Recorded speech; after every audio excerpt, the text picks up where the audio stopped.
She has held since the Clinton era. She is only one of 3 African Americans who served on the board of the White House Correspondents Association in its 100-year history. But if you're a fangirl like me, you know you can catch April almost daily on CNN as a political analyst. But I also know she's been featured in Essence, Vogue, Cosmo, and Elle, just to name a few of the magazines. April, thank you so much for being with us. Thanks for having me. It's wonderful to be here, and I thank John for inviting me. We are delighted to have you. So let's just get right into it. April, I know this was not a straight line in your career, but everyone seems to think you are April Ryan of today, and it started, and bam, you were just April Ryan. Can you chart that journey for us a little bit? How did April Ryan become April Ryan? April Ryan has always been April Ryan. She was April Ryan at birth, but the April Ryan that people see today, I've been in the business for over 30 years, broadcasting at the White House for 23. Right. Covered 4 presidents. This is my 4th president, and we'll see how many more I cover after this moment in history. But what's unfortunate is because of the sensationalism of things that happened inside the White House, my name is now more known, more so than it had been. I've been on the front lines of questioning 4 presidents for 23 years on issues pertaining to Black America and beyond. So, I started out like everyone, local, traveled around the country doing news, anchoring, reporting, etc. And then I went to the White House, and I've been there for 23 years. It's kind of unheard of to sit in one space and place for that long a period of time. Well, April, let's talk about that, because 23 years, that is nearly a generation, which is amazing. Can I just say congratulations? Good grief. Let's just start there. So we've seen you have some really public interactions on both sides of the aisle, but there seem to be even greater emphasis and intensity placed on female reporters, and particularly women of color. Can you talk about how that impact, number one, is it true what I'm seeing on TV that they are giving you perhaps a harder time, and how does that impact you doing your job? Well, how does it impact me doing my job? I've been doing this job, the same thing I've been doing for 23 years. Asking questions, asking issues about finance, asking issues about housing, asking issues about race, policing. Is the water safe to drink? How are you going to help the people in New Orleans who are stranded on their rooftops? I've been asking those same questions for 23 years. And for whatever reason, I've drawn ire for asking those questions now. How does it impact me doing my job? There's been an effort to silence me, if you will, but you still have communities that need answers to questions from the highest office in the land. It's not about me, it's about the issue. Well, that makes perfect. So I continue to do my job. Right, that makes perfect sense. So it almost seems to me as if people are a little bit intimidated. There are not that many there are no other April Ryans, let's be clear. But even for female reporters, and particularly Black female reporters, you don't see that often. In fact, there's not that much diversity, period, in media, not to mention just journalism. How do we work on changing that? Because I know you are in the trenches and have been there for so long. Tell us, do you have any ideas about that? Well, let's say this. Right now, we are having a hard time bringing young African Americans into political journalism. We need more. We need more people with the understanding of the texture of the community to be able to ask the questions of the community and report on the community. I really would like to see more April Ryans, more Yamiche Alcindor's, more Abby Phillips in that room. And I think about the Kerner Commission report. It came together because LBJ wanted to find out, why were there uprisings in Watts and Newark and all across the land in 68. In 68, they had the 11-member panel come together, and towards the end of the Kerner Commission report, it talked about bringing more people who look like me, people of color, into these spaces to ask questions about the communities that are underserved, to damp down the unrest, the upset in communities. So that is, I guess, one of the pieces that we need to put out there more for people to understand that they are needed in this field, that they are needed in the White House, they're needed in the State House, they're needed at City Hall, they're needed at the County Commissioner's office. So I would love to see more of us, not only because you reflect me and you reflect the community, but because you're needed to change the tide, if you will, when it comes to our community, a community that is so underserved.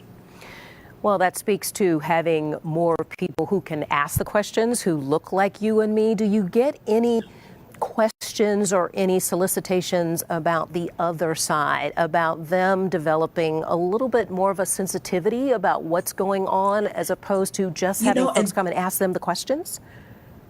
That on the other side, that there needs to be a sensitivity on all sides to this, because we are a community, once again, and I'm talking about the broader community, that needs to understand so much. We are a global community. We are a community not just in Washington, not just in Baltimore, not just in New York, not just in Seattle, but in Paris, in Zimbabwe. We are a community, period. And what affects us here affects us there. And I believe there needs to be more sensitivity on all sides to have more people that reflect the diverse nature of who we are as a people, so that we can understand, because we are not seeing a lot of this in our history books. We are not seeing a lot of us are not even getting civics anymore. So we have to rely on the knowledge, the history, and the culture of so many people who have an understanding of what is unique to them and their community. And I think there needs to be a broader understanding that diversity makes it work. More inclusion, more inclusive nature of people, of understanding. I think we need to be more open than we are closed as it relates to us being in that seat to question. Yeah, I think you are spot on there. You know, a lot of folks I hear talking about diversity get really concerned when they hear that word, not necessarily in communities of color, but in Caucasian communities or Euro-American communities. And I once said recently, you know, diversity, let me talk about baking a cake or a sports team. When you talk about cake, you put eggs and butter and oil and vanilla flavor, and that's the traditional recipe for a cake. Right, we got to add some more if we're talking about in our community, right? We're putting beets in and all sorts of things to take the flour out. Yeah. That's exactly right. But each one of those things adds a different flavor and texture. And at the end of the day, the cake is moist and delicious because of all those different elements. Same thing is true in sports, basketball, football, baseball, whatever. You don't have 12 people or 5 people or 9 people playing the same position. They all have a different skill set and attribute that they bring to the table. I heard you recently on CNN talk about racism and it being, it's a social construct. It got made up. There's really no such thing, but you know, the hierarchy of the races got made up, and it sort of underpins almost everything that we are doing. Are you still getting, as I am, constant pushback on there is something called systemic racism here in this country, particularly through the political lens that you are typically asking your questions? Lisa, you know, 2 things that are tangible in every sector, and people don't realize it, is the issue of race and money. Yes. And I have studied this for the last 23 years, because when you sit in a unique perch like I do, you see so much that comes through, and you analyze it, because when you have to analyze it to be able to adequately report it and inform people, because everything comes to the White House from War to Peace and everything in between, and you want to make sure people have an understanding.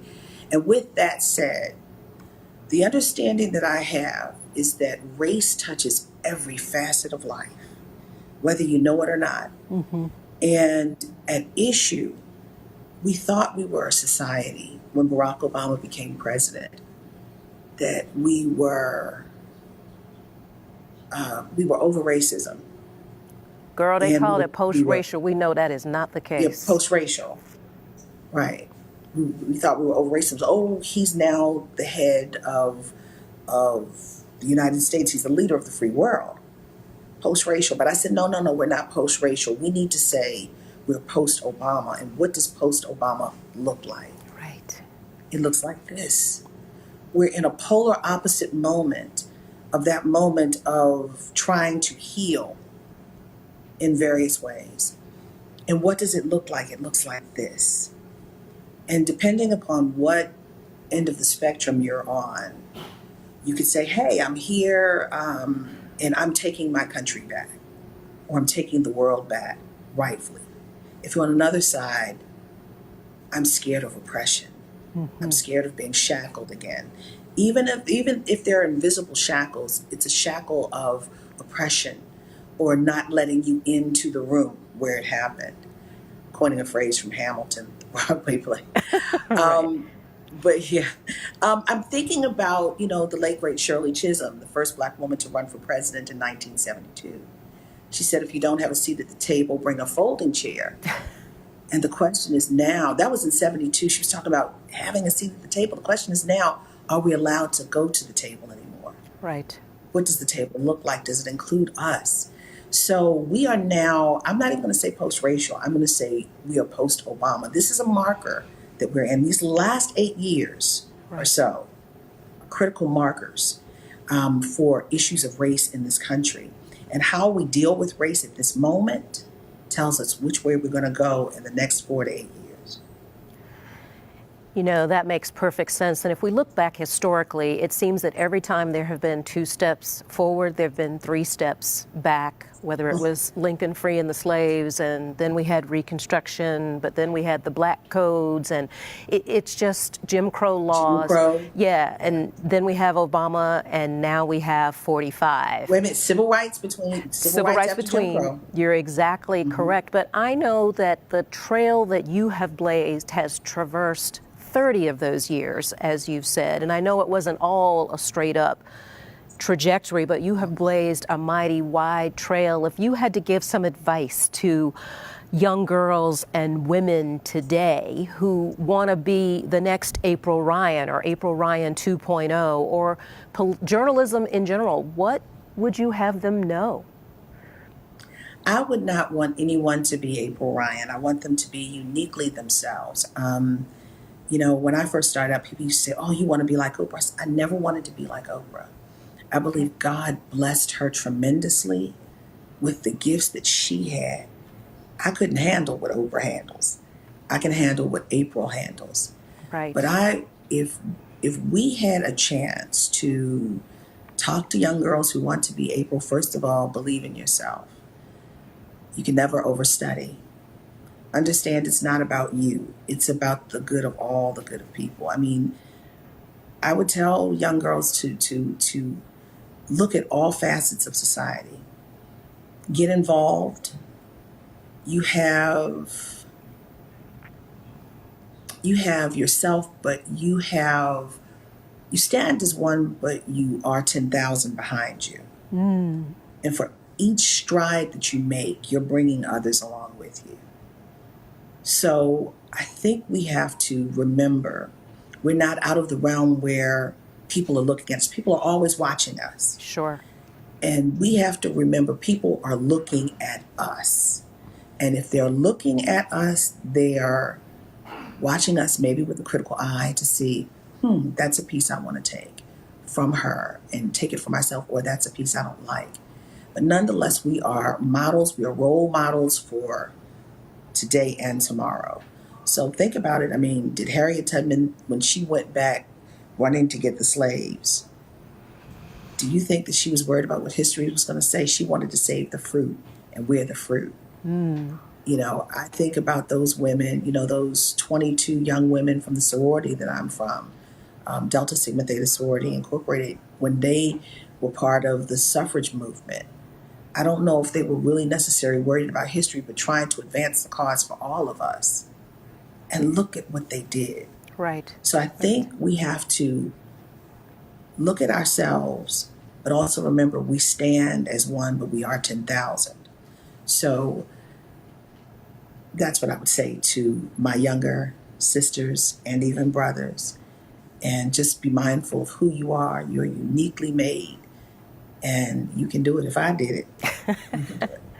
Well, girl, you stand tall, and we are very proud of you. As we close out this session, let me just ask you about your book, April Ryan Under Fire, because we are living in some adverse times, and you have seen more than your share, and it seems that adversity has actually fueled you to do even more and to do even better. Now, I'm standing from afar and I'm looking in, but I'm just telling you, it's glowing. You got the halo hanging. So help us. Really, Lisa? Okay. Yes. So help me understand. You wrote that book. Talk about how you handle adversity and give us some inspiration to keep it moving forward, regardless of what comes over the transom that you don't expect.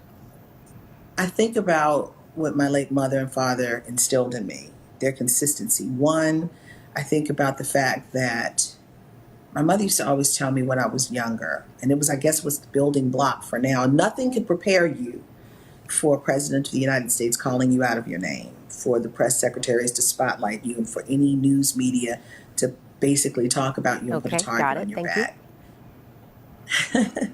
But my mother used to always say, it's not what they call you, but what you answer to. She took that from Dr. King. Right. And that's one of those pieces that stay with me. But at the same time, it's tough when you have a president of the United States, like I said, going after you. You grew up in Baltimore. It's not about you. You're in this business, you didn't come from a silver spoon. Why are you targeted? But what makes me keep going, understanding that it's not about me. It's about us, we the people who are still forming a more perfect union in the midst of growing pains. And understanding that I must be a threat. My little old me must be a threat for some reason. Because I'm asking the same questions and observing. And at the end of the day, whether I'm a threat or not, we are still in a society in 2020 where you have people who are still crying out saying they're the least of these. And I am asking questions about those people in particular. And it's not about me. It's about the greater good. It's about me being trained as a journalist, standing on the shoulders of my late parents who were agrarians, standing on the shoulders of those who made a way for me, like the Harriet Tubmans, the Dr. Kings, the John R. Lewises, all of them, standing on those shoulders and doing my job and not being deterred. Too many people died and pushed and protested, sat in for me to be in that unique seat, for me to stay there for 23 years. And they faced worse. So this is nothing.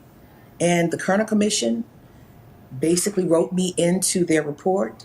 And our founding fathers, who never imagined April Ryan being here, and I'm sure they had slaves as well, and I'm a descendant of slaves.